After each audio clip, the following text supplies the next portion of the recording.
this video I am showing you a little routine you can do that's going to help strengthen your legs and all of the joints in the legs. So starting with the quads, if you can get a chair, place a chair behind you. You want the back foot onto the chair, shoulders stacked above the hips. You might have to adjust your feet to get the right distance, and we're just squatting down, lowering down, bending the knee, straightening the knee. It's important to keep shoulders above the hips so we can target those quadricep muscles.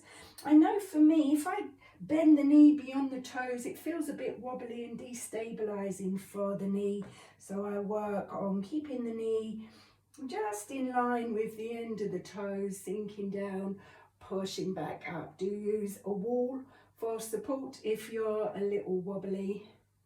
And we're just going for like 5 to 10 rounds on each side. So getting your alignment, maybe shuffling the foot forward or back if you need to, using that wall for support. Shoulders stay above the hips, bending that knee, keeping it nice, slow, smooth movement. Sort of 5 to 10 rounds on each side, targeting the quads. To touch on the adductor muscles, the inner thighs, another squat. We're taking the feet wide for this one and just sinking down as low as you can, pushing through the heels to bring yourself back up.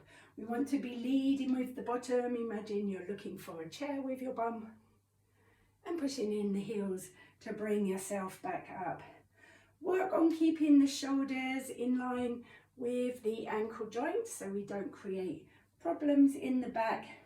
And again, just sort of 5 to 10 rounds. I'd say 5 if you're just starting out. That's touching on the inner thighs. To touch on the outside of the legs, we can lean out to the side. Let me go this side. Leaning out to the side, we're going to work the non-supporting leg. Again, if you need a wall for support, stand near a wall. And the move is simply to lift and lower the leg. Lifting the leg, lowering the leg. To work more strongly, you can keep the foot relaxed and heavy. And if the leg feels heavy enough, you can engage that foot, flex the foot. It will feel a little easier. What you might find with this exercise, let me move to the other side. What you might find is, particularly if you've got any problems with the piriformis or you've had trouble with sciatica, when you lift this leg, it pinches. If that's the case, just lift to the point beyond the pinch. Don't push into the pinch. Find a way you can lift and not pinch and just go to there.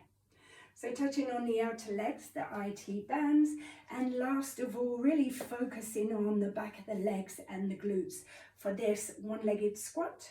So if you're able, we want the ankle across the thigh, and just as before, leading with the bottom down into a squat, pushing through the heel coming up. This is really nice as it gives you a great stretch into the back of the hip. Again, as we're coming down, or for me, when we're going down, you're keeping that front knee, not going past the toes, shoulders in line with the ankle of the standing foot, leading with the bottom, coming down, pushing into the heel, coming up. If that's not accessible for you, then instead, with the feet about hip width apart, we're coming down into a squat, looking for the chair with your bottom, shoulders staying in line with the ankles, pushing away from the floor to come back up. Just as that one-legged squat, just as with the one-legged squat, you'll still get that nice stretch into the back of the hips. That kind of undoes any tightness the other exercises might have created. And again, you can just go for 5 to 10 of those as well.